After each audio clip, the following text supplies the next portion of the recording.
எஜமானன் நீங்க தானே, என் எஜமானன் நீங்க தானே, எஜமானன் நீங்க தானே, என் எஜமானன் நீங்க தானே. உன் கரத்தையே நோக்கிடுவே, என்னை என்றும் நீர் நடத்திடுவே.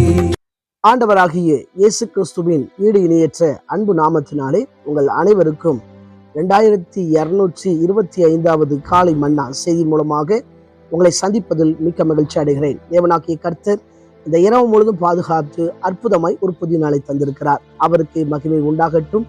இந்த நாளிலும் நாம் யாருக்காக எதற்காக ஜெபிக்க வேண்டும் என்று சொன்னால், நாளை நடைபெறுகிற ஆராதனைகளுக்காக நாம் ஜெபிக்க வேண்டும். எல்லா ஆராதனைகளிலும் எல்லா விசுவாச மக்களும் குடும்பமாய் கலந்து கொள்ளும்படியாக ஜெபிப்போம். விசேஷவனமாய் புதிய ஜனங்கள் சபைகளுக்கு வரும்படியாக ஜெபிப்போம். எல்லா ஸ்தல போதகர்களையும் கர்த்தர் பயன்படுத்தும்படியாக, அவர்கள் மூலமாய் தேவ ஜனத்துக்கு கர்த்தர் பேசும்படியாக ஜெபிப்போம். தேவன் பெரிய காரியங்களை செய்வாராக. இந்த காலை மன்னா ஆதாரத்துக்காக எடுத்துக்கொண்ட வேத வசனம் நீதிமொழிகளின் புஸ்தகம் 28ஆம் அதிகாரம் 6வது வசனம். இரு வழிகளில் நடக்கிற திரியாவரக்காரன் ஐஸ்வர்யனாய் இருந்தாலும் நேர்மையாய் நடக்கிற தரித்திரன் அவனிலும் வாசி. எனக்கு பிரியமான கர்த்தருடைய பிள்ளைகளே, அன்பார்ந்த தேவ ஊழியர்களே, அருமையான நண்பர்களே, இந்த இடத்துல திரியாவரக்காரன், இந்த திரியாவரக்காரன் யாரை சொல்லப்படுகிறது என்று சொன்னால், 2 வழிகளில் நடக்கிறவங்க. சில நேரத்தில் சொல்லுவாங்க பார்த்தீங்களா, இவன் அங்கிட்டும் ஒரு காலை வைக்கிறான், இங்கிட்டும் ஒரு காலை வைக்கான், ஆத்துல ஒரு காலை வைக்கான், சேத்துல ஒரு காலை வைக்கான், இவன் எப்படியும் வாழ்றானே, அவனுக்கு பேரு தான் திரியாவரக்காரன். இந்த திரியாவரக்காரன் என்று கேட்டால் குழப்பமானவன், குழப்புகிறவன், சுயநல முக்கியவன். இப்படிப்பட்டவங்களுக்கு தான் இந்த திரியாவரக்காரன் என்று சொல்லி பெயர் உண்டு. சில நேரத்தில் சில சொல்லுவோம் பார்த்தீங்களா, இவன் என்னதான் இருந்தாலும் காரியத்துல கண்ணா இருக்கான், தான் குடும்பம் நல்லா இருக்கணும், தான் நல்லா இருக்கணும், தேவைக்கு யூஸ் பண்ணிட்டு மற்றவங்களெல்லாம் தூக்கி போடுறான் அப்படி சொல்லுவாங்க பார்த்தீங்களா. அப்படிப்பட்டவங்களுக்கு பேர் தான் திரியாவரக்காரன். ஒருவேளை சில மக்கள் இந்த உலகத்துல நல்லவங்களா இருக்கலாம், அவங்க வசதி வாய்ப்புகள்ல கூடினவங்களா இருக்கலாம், ஆனா நேர்மை இல்லாம இருந்துச்சுன்னா அதெல்லாம் ஒண்ணுமே இல்லை. இந்த சாலமோன் ஞானி யாரை மெச்சிக்கொள்கிறான்னு கேட்டா, நேர்மையா நடக்கிறவங்க தரித்திரனா இருந்தாலும் ஐஸ்வர்யான காட்டிலும் இவங்க தான் பெஸ்ட் அப்படிங்கிறார். நம்ம வாழ்க்கையில இன்னைக்கு நான் ஐஸ்வர்யனா இல்லையே, இந்த பூமியில நல்லாவே இல்லையே, எவ்வளவு கஷ்டப்படுறேன், எவ்வளவு கண்ணீர் விடுறேன், இந்த நிலைமை என்னைக்கு மாறும் அப்படின்னு கேட்டா, ஏசப்பாவால உங்க நிலைமை மாற்ற முடியும். அதுக்காக நம்ம தவறான விதங்கள்ல நம்ம கையாள முடியாது. வேதம் சொல்கிறது, உண்மையுள்ள மனுஷன் பரிபூரண ஆசீர்வாதங்களை பெறுவார்.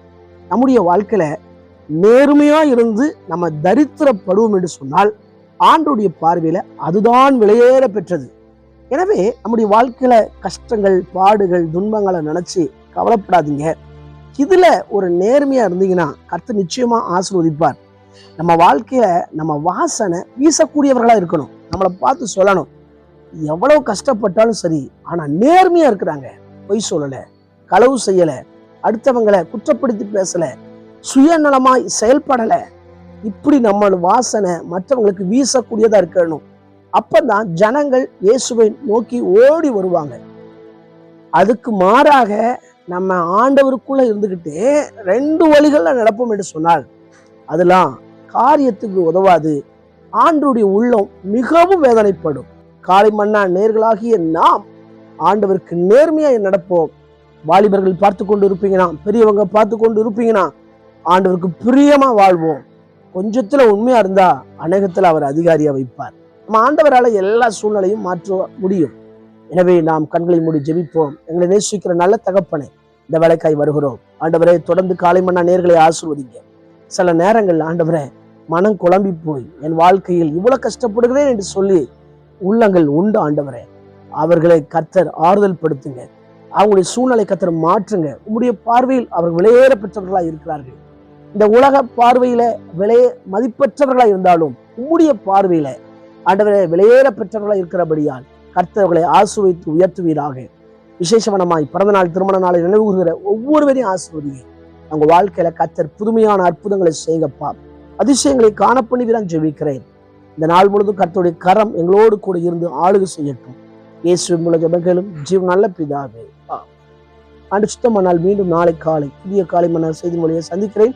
அதுவரை தேவ கிருபை தாங்குவதாக. மாரநாதா, இயேசு வருகிறார். ஆயத்தமாகவும் மனிதர்கள் ஆயத்தப்படுத்துவோம். ஆமென். அல்லேலூயா. Praise the Lord.